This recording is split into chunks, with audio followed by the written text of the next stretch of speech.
you all for spending your Saturday with us. This is one of my favorite panels of the day, not to be too biased, because so many of these companies and the people, I think, are so awesome. They have so many cool tools and things to show you. So I'm really excited to collect them all here together. So what we're going to do, if you haven't been to any of the panels yet so far, we're going to go down the line and each person can introduce themselves. Some of them have created videos to kind of just let you know what their company is about, and then some of them have slideshows or presentations. They'll each get 5 minutes and a channel trailer if they have them, and then we'll just do a couple of generic questions, and then the rest of the time is for all of you to be able to ask them questions. So we're going to leave lots of time for questions, because I think that's really, really important. So you guys can, actually, let's start right here with the lovely lady. Lisa, why don't you go ahead and start? Sure. And you tell me if you want me to play a video or do something. Okay, I'm Lisa Herman, and I am the Director of Talent at Magic Links. You have to hold it like really close. there. Oh, Sorry. okay. Yeah, sorry. I did not bring a video, so I'm not one of those. My bad, I should have. But Magic Links is an e-commerce platform that empowers influencers to monetize their monetize their products, and allows them to share shoppable links and their favorite products with their audience. Hello, I'm Andrew Can. I just finished the previous panel, so I do not have a video, but I work for TubeBuddy. We help you grow and optimize your YouTube channel by helping you understand what people are searching for, so you can be the answer to a searchable question. Excellent. Hi, I'm Nico. I created Morning Fame, a similar tool than TubeBuddy. So we are basically the competition here, right? No joking. It's actually different. Like you know, competition on YouTube, everyone has different tastes. So do you have the same for tools? Just that you know. Yeah, that's it. Hello, my name is Evan, and I am here with my coworker Karen, and we're representing PicMonkey. And PicMonkey is a photo and asset design tool to help you create all kinds of things in regards to your branding, your aesthetic, all that kind of stuff. I am the video and social media manager there. And I'm content director, and we've got tons of tutorials and education pieces for if you are getting down to business, creating your interstitial graphics or social posts about your YouTube videos or your thumbnails. That's what our tool is about. It's called PicMonkey, and if you're just starting to level up your image making game, we have both the tool and the tutorials to help you get there. Hi, I'm Chris. I'm here with Jason. We have Rivet. It's a instant landing page generator for YouTube. So if you have a YouTube channel, we can create a website for you in about 20 seconds. And we have... Oh. It takes like 60 seconds.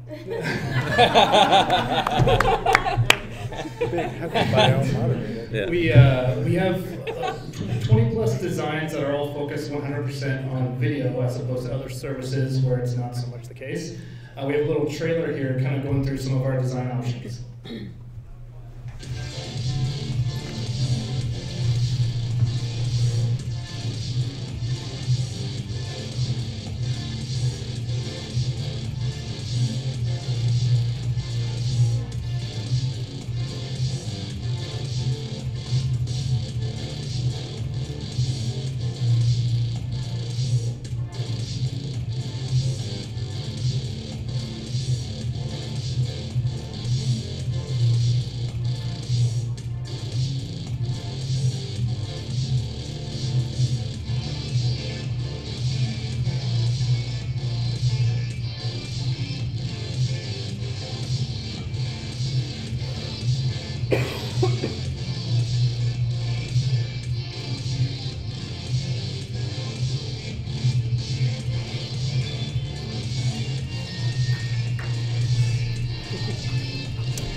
Okay, so we're going to start off with a couple of very general questions. So a lot of people have been hit with what they call the adpocalypse, in YouTube demonetization when YouTube changed some rules this year.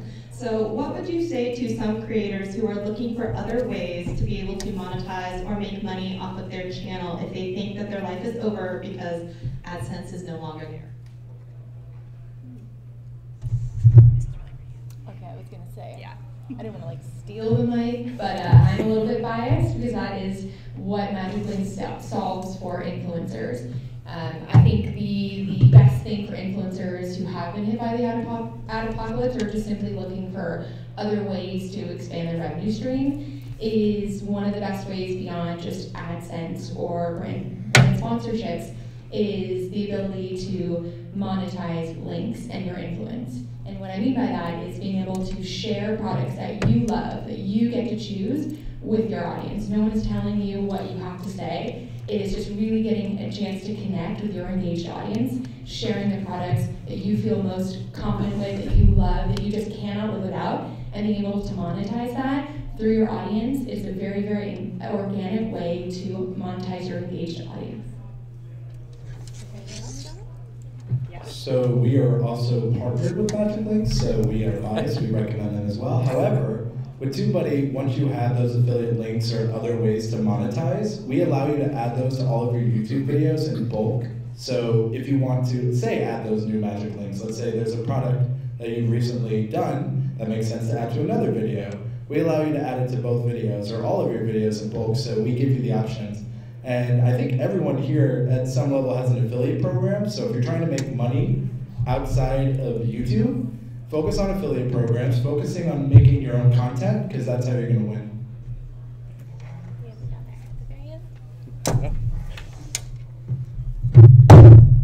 Yeah, and with Rivet, we also provide monetization aspects in our platform as well. You can add products to our platform, associate them to your videos. And our whole deal is by bringing your content away from the platform and onto your own brand and domain, you are the owner of that content at that point. And so you can control your products and how you choose to monetize on your own domain.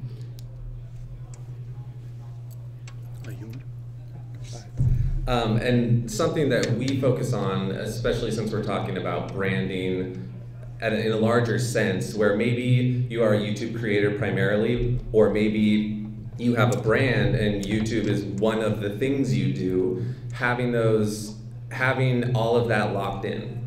Your aesthetic, your color, your design, you saw Rivet's awesome logo, right? You have this kind of stuff, and if you are looking outside of ad revenue from YouTube into merchandising, you're using YouTube as one place to live, such as PicMonkey. Like, we are a website and a tool. We're not a YouTube channel, but we have a YouTube channel where we have a lot of educational material, but you're thinking in a larger sense, right? So if you got hit by the ad gate, by all this kind of stuff, don't simply rely on that. Merchandising is huge when you think about your CPMs and how high of a view count and all this kind of stuff you have to get, and you could make this same amount of money by selling a sweatshirt. You have to consider that when you have strong logo, you have strong brand aesthetic, sell merchandise to the people. And that's not just that, it's all kinds of things, different ad revenue from different website types, all kinds of stuff like that. And I think it's also really important to say it depends on your niche you are currently in, what kinds of monetization strategies you can do. Like you said, Andrew, right? Affiliate marketing is one thing that many people do, but you can't really do that maybe for entertainment channels.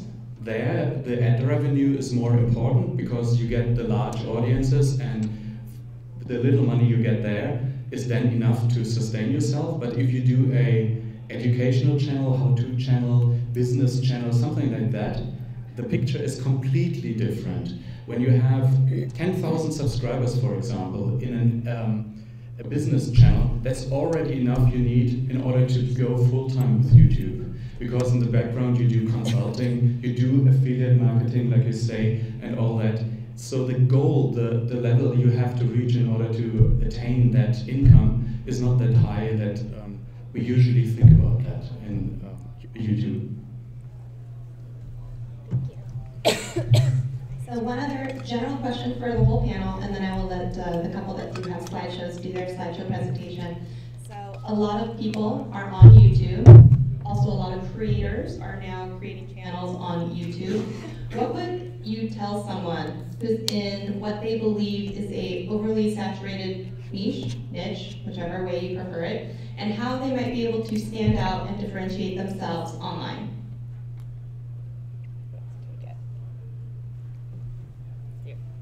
So if you feel like you're in an overcrowded niche, then it's getting to a point where you need to first do some research, which I know Morning Fame and TubeBuddy both allow you to do, and it's really hone true to what you're messaging.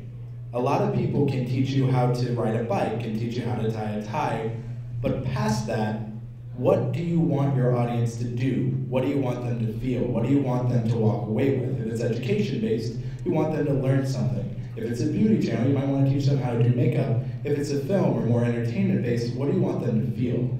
All these content and all this stuff, it may be oversaturated, but where you stand out is within the name of the platform, YouTube. A lot of people take out the U and wonder why people don't subscribe. Give people a reason to come, give people a reason to stay, and provide value outside of just the me, and make it a collective you. That'd be my answer to that.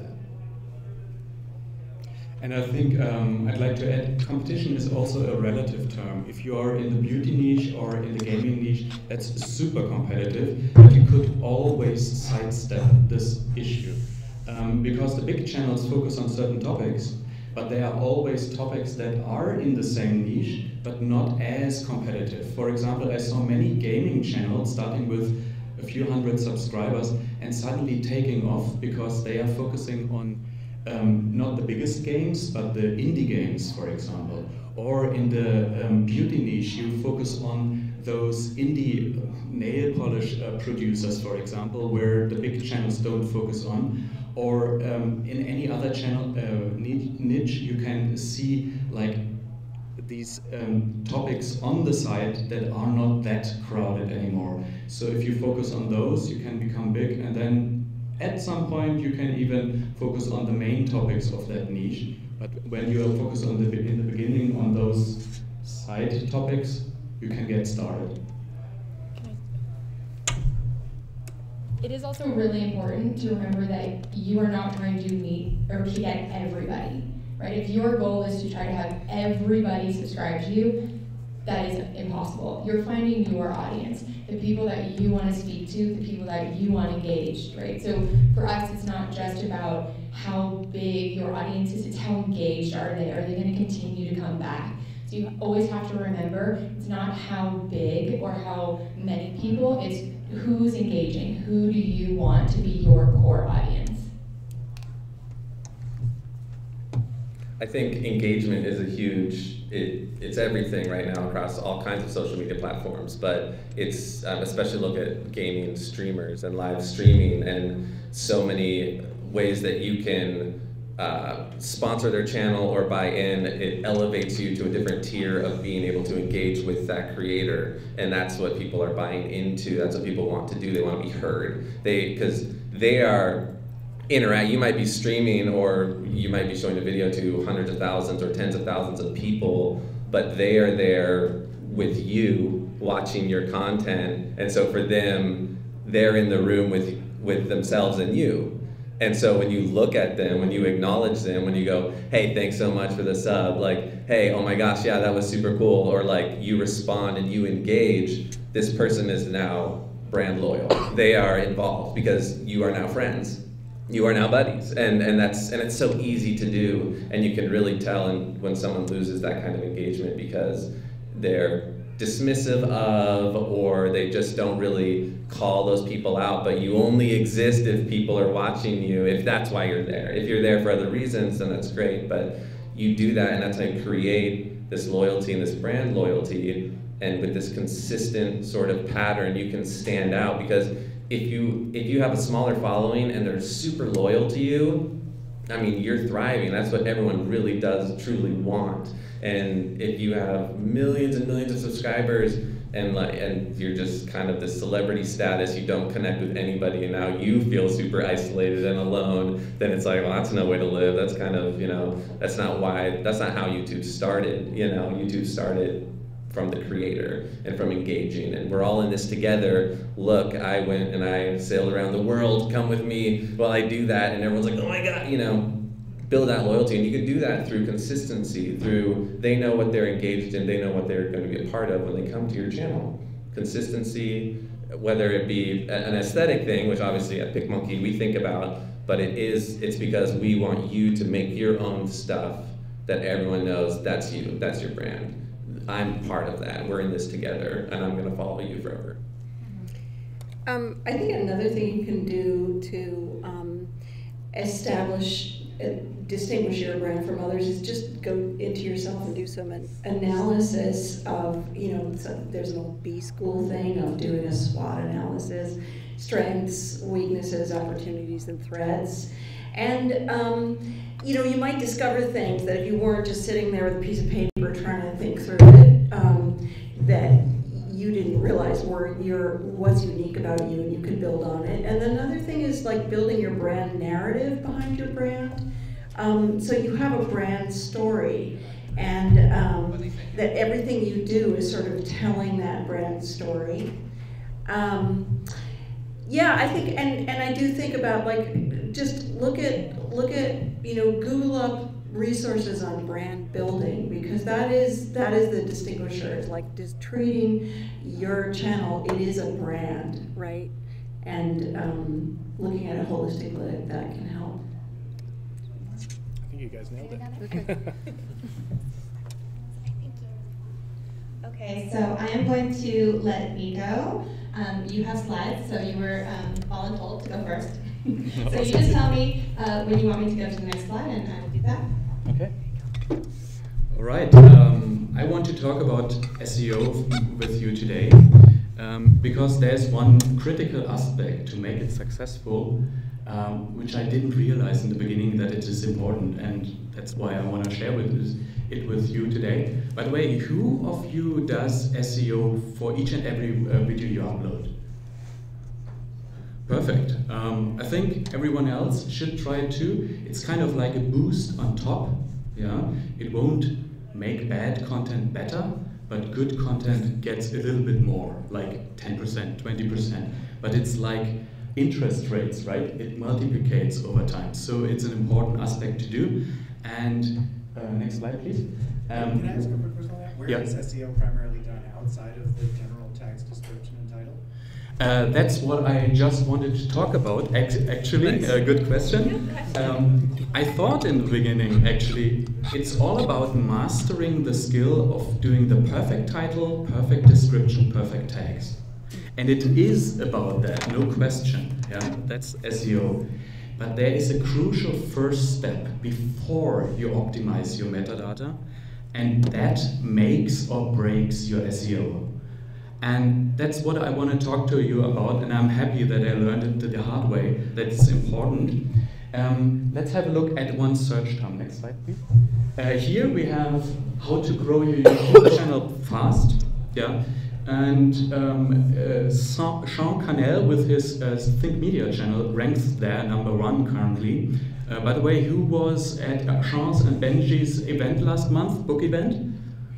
Oh, you missed really a good one. Yeah, that was a good one.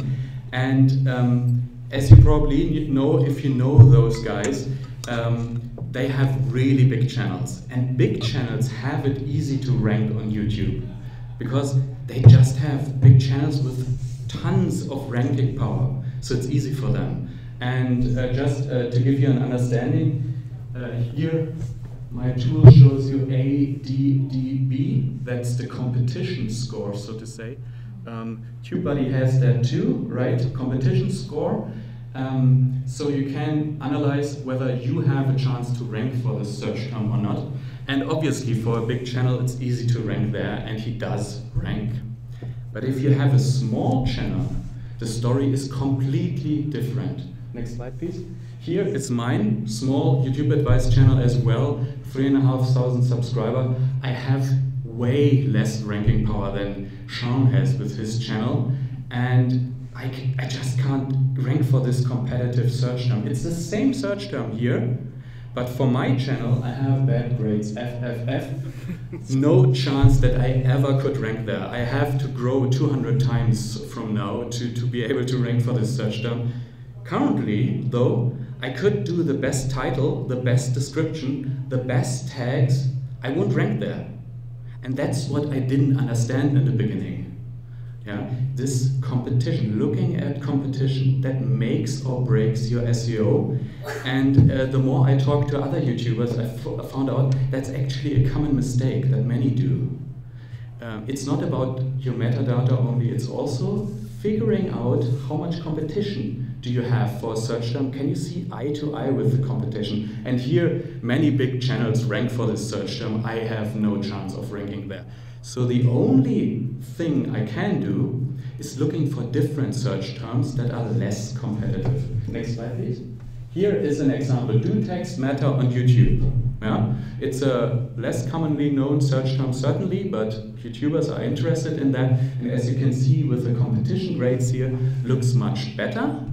And here, the competition is so low that I can see eye to eye with them. I have enough ranking power to actually beat the competition.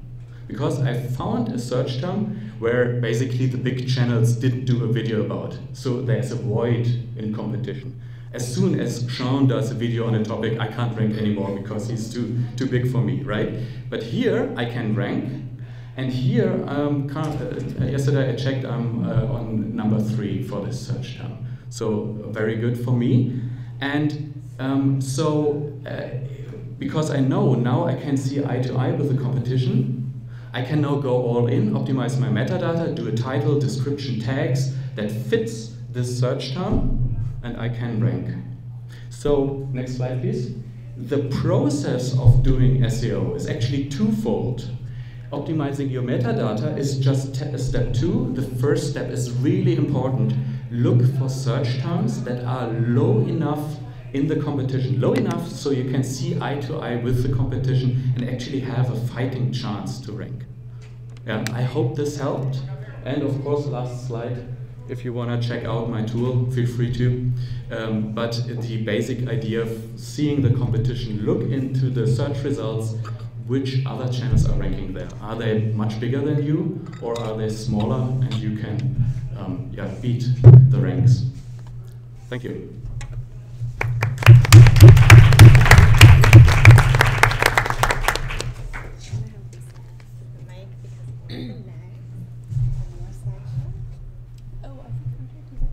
Oh, this is your breakout one? Yeah. Just kidding.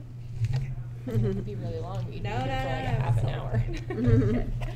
Sorry. Okay, so now I want to open it up to questions from all of you. So if you have a question, raise your hand and I will try and run the microphone to you.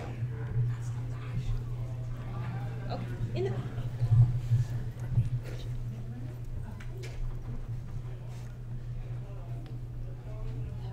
Hi, so I have a question. How would you deal with, say, your channel had a pretty specific niche, a pretty specific brand, and it changed recently or it changes a lot? How would you do to keep your audience engaged and to continue to grow your audience and to get more people, even though your brand has essentially changed?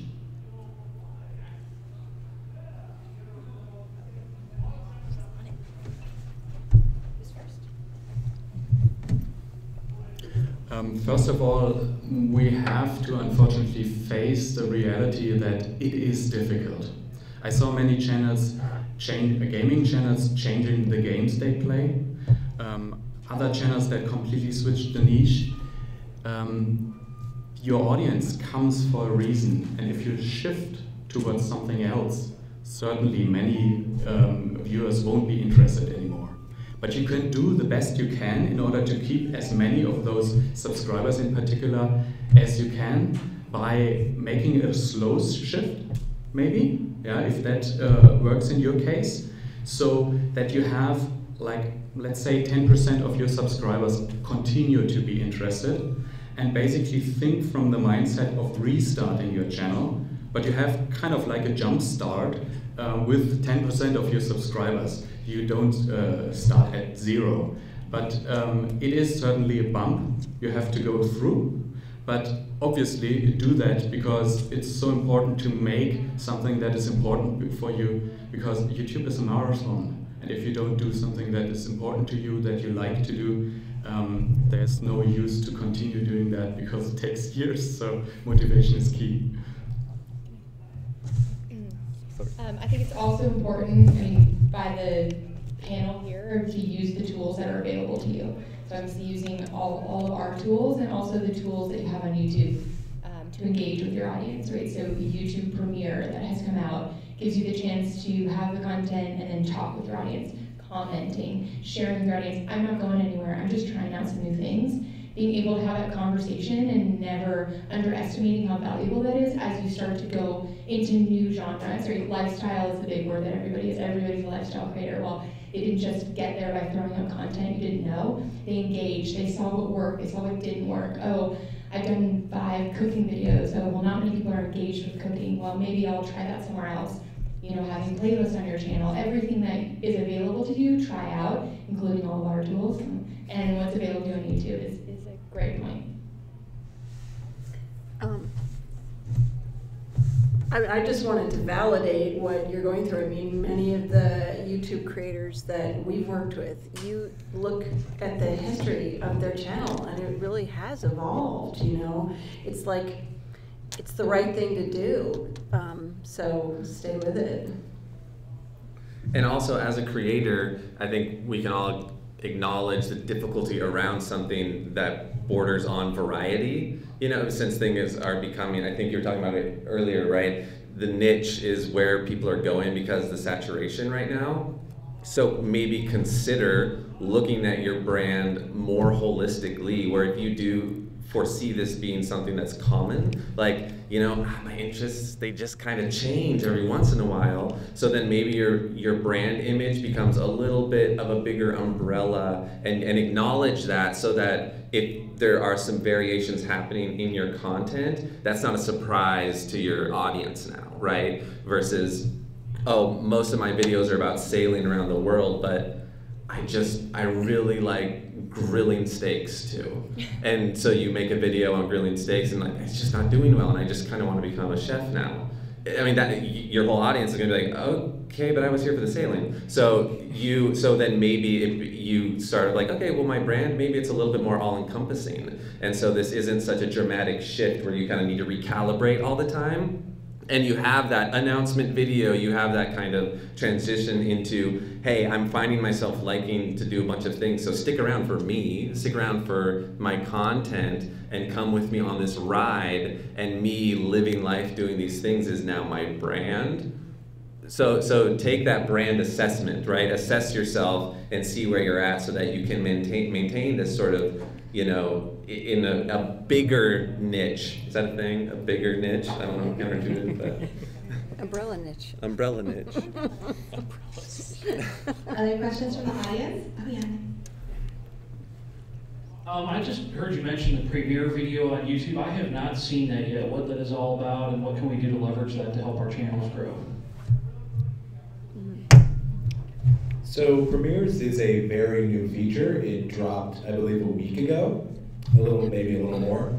So Premieres are a way for you to literally premiere a video. It gives you can set a date, like a scheduled upload. You can say, hey, this video is premiering, come check it out. Not every video is premiere worthy, and that's something that creators are kind of having to figure out the hard way. If every video is a premiere, no video is a premiere. So the thing is, when you have a premiere video, that signals to the audience that you're going to be in the comments live. So it needs to be very, very important. So YouTube does something that recommends 3 different types of content. Hero, help, and hub. You may have heard that before. Helpful content is like how-tos, how to cook, how to grill the steaks, how to sail. Hub content is, I'm changing my channel, please join me on the ride. To your channel, that's important. Hero is a great way to be searchable, and it answers your hub, and it goes a step beyond. So what you want to do is you want that video that you think could be a viral hit, you want that to be your premiere. You want that to have the upfront engagement. Because if you go with the route a lot of creators are doing at the moment where every video is a premiere, you take away that specialty. There's nothing special if I know, oh, every week's a new premiere, that can get old. So keep that in mind. I do just want to reiterate on that point. So if I had a channel maybe about filmmaking, maybe the behind the scenes or watch me edit, I would not premiere, but my short film, I would premiere that. So use it wisely because not every video is premiere worthy. That's so important. I just wanted to add something to the premiere part.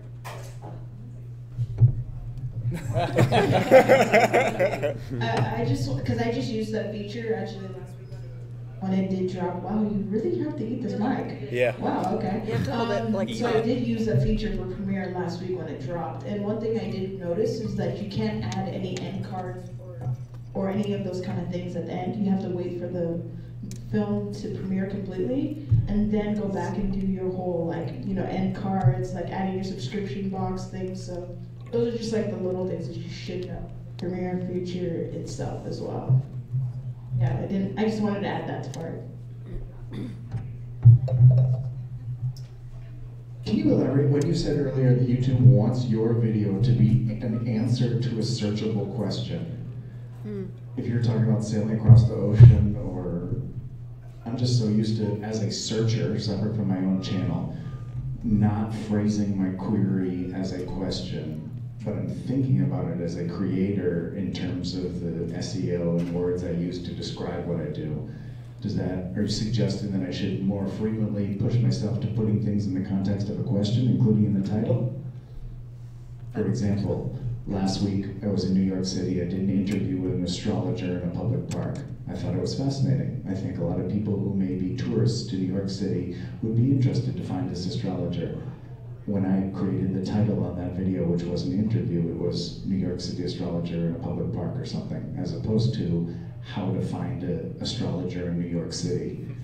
Can you speak to phrasing and or just elaborate on that idea of the question is how you should be orienting your SEO? Go ahead. So the thing is, when it comes to titling and it comes to being the answer to a searchable question, people type in more likely than not questions than one-word phrases or something that's specific. So your title may be too specific, where it's like, people might want to just watch a New York interview, and that might be a little better to that searchable question. If I want to see New York interviews, your video solves that. If I want to see astrologists interviewed in New York, well, that's really the answer to that searchable question, but yours can be almost too vague at times. So a lot of creators, they're like going to Walmart. Okay, what did you buy at Walmart? Why did you go to Walmart? Those are more likely to be searched for than just going to Walmart. We see this a lot. My makeup tutorial. Who's my? You need to remember that viewers are who is searching the content. When you're being the answer to a searchable content, you're thinking of your viewers in mind. How you search and how your viewers search can be two different things. For example, when we did the presentation earlier, I never would have thought about Bigfoot enjoying some natural herbal remedies, but people were searching for it. So just because you don't search that way doesn't mean others aren't searching that way. So you also have to remember, I may be the creator, but I can't decide how people looking for my content are gonna look for it. I can only know that's how they're looking for it and consider changing. The content itself doesn't have to change. It's just, how would the audience I want look for this? Because if you're putting it to where only you are looking for it, then you can't be surprised when only you are watching it. So you may have decent results with that term, but if you make it to, is the focus the city, the interview, or what you were talking about? Because those are multiple different things, and some of it's irrelevant. So it's what is the most relevant, and that's what YouTube default searches for, relevancy. How is this video relevant to my audience I want it to get to? Yeah, and just to amplify what you're saying, like I really do think it's about the keyword, right? Google is stemming words, like if you say, you know, walking, it's going to stem that down to the word walk. It doesn't care that you framed the title that you use, walking. So, and also, writing your title with the question, it's just looking for the keywords. It's not noticing a question mark. It's not noticing the exact diction you used in your sentence. So you're just thinking about people who are searching. And actually, I don't think I'm that unusual, but I stopped typing, you know, full phrases into YouTube and Google. Google owns YouTube, that's why I tend to think of them as the same, because they won't use the same algorithms. But I'll just type in what I think the core words are.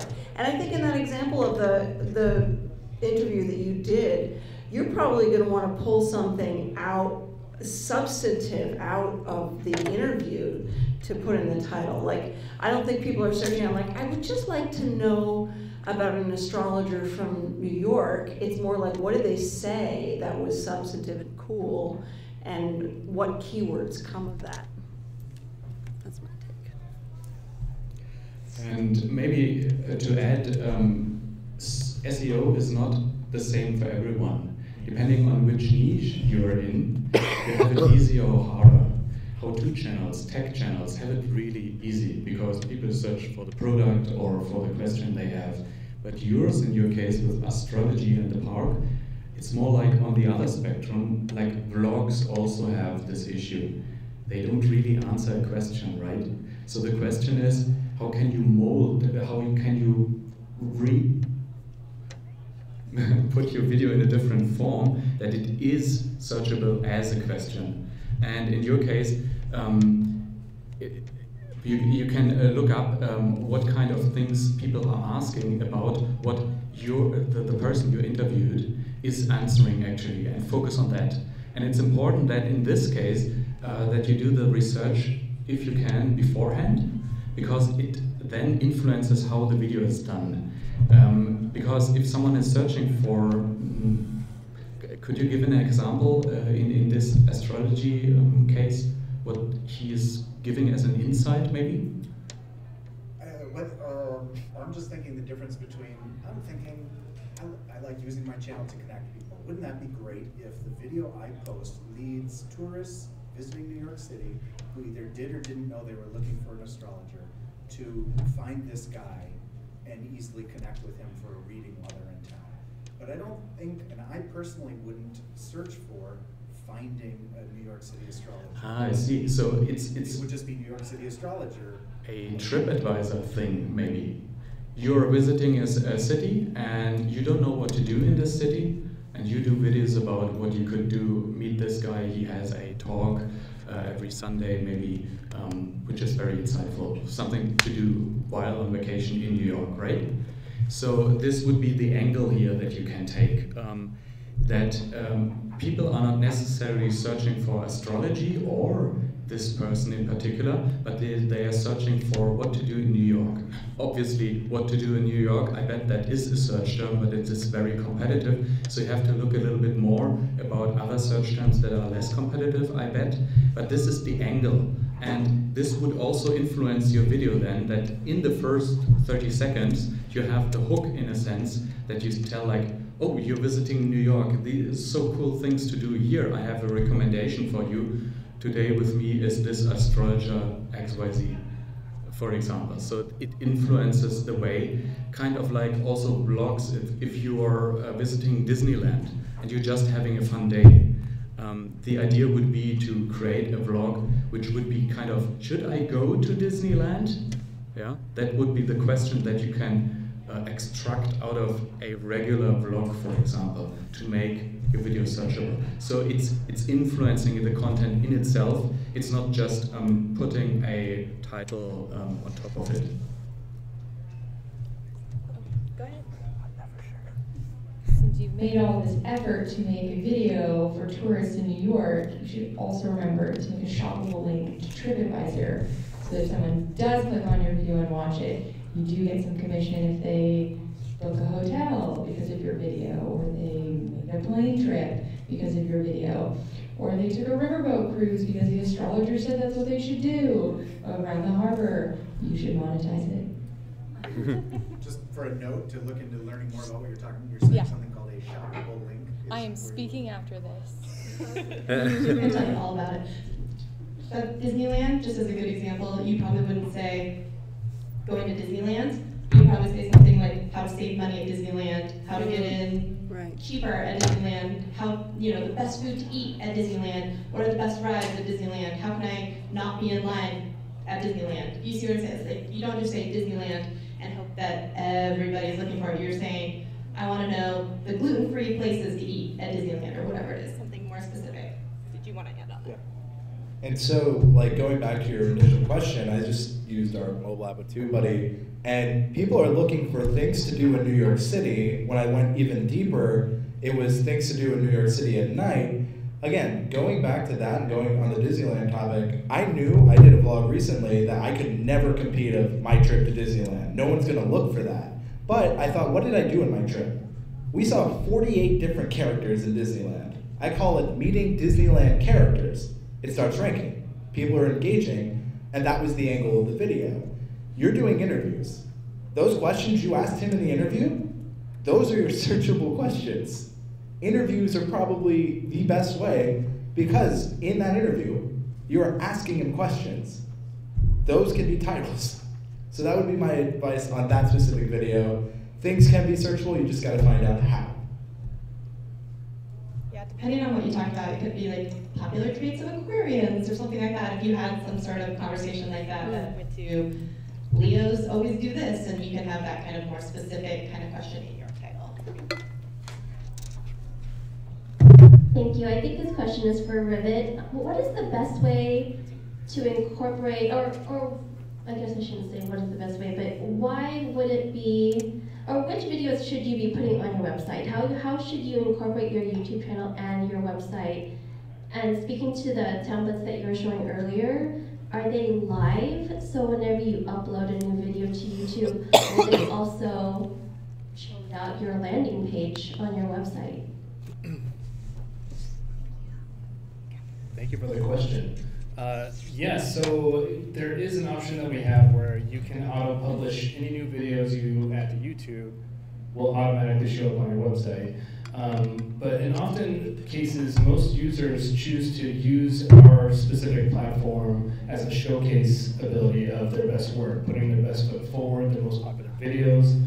But it's really up to you. We allow you to rearrange your videos and add whichever ones you want. We're actually doing a session, we're going to go through it. But yeah, it's kind of up to you on how you want people to interact with your own branded website. Do you want them to get a sense of who you are, or are they just going there to get updated on your latest thing? So it's kind of like the angle that you're hoping to go for with it.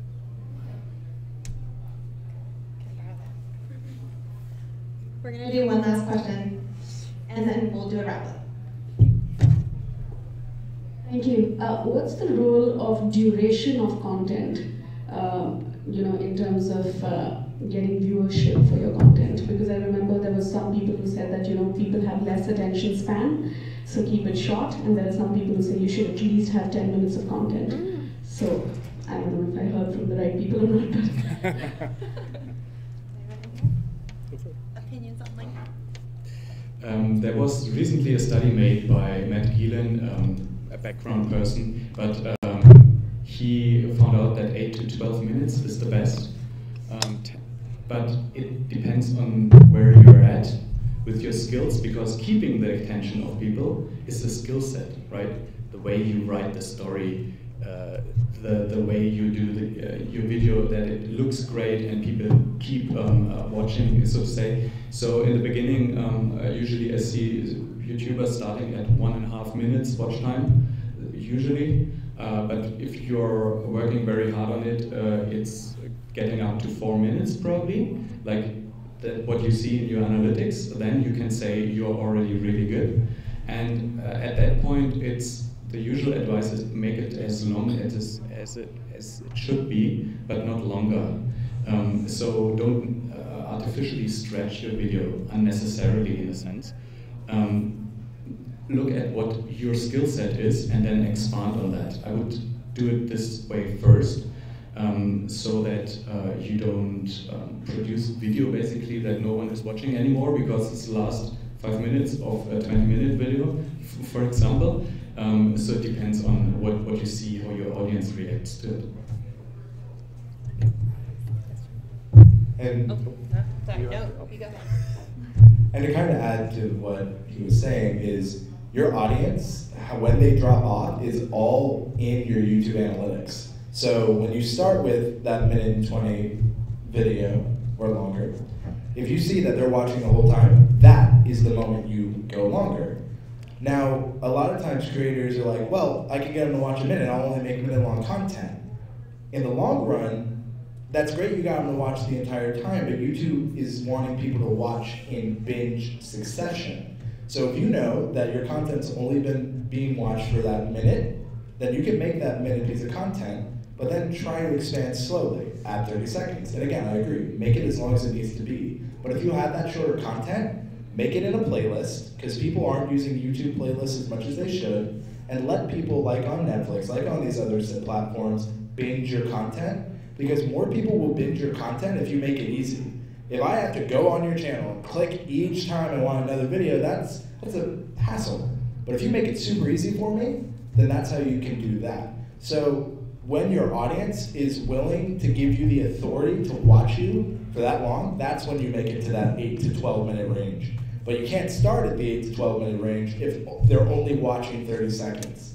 A lot of times people are like, I want 8 million views. And that, I don't think anyone doesn't want 8 million views. But if I told you out of those 8 million views, people only watch 3 seconds, you wouldn't want those 8 million views. But if I told you 80,000 people watched all the way through, I'd rather have the 80,000 people who respected my time and I respected theirs who watched all the way through than the 8 million who gave me 3 seconds. I know we're running low on time, so I acknowledge that. Last thing I want to do is just, if you were to give a 5 or 10 second best thing or favorite thing that you love about your tool to leave people with, what would that be? Ooh, hot seat. The best 5 or 10 seconds of what? Or a favorite feature. Favorite feature is giving creators the ability to build their business with your own means.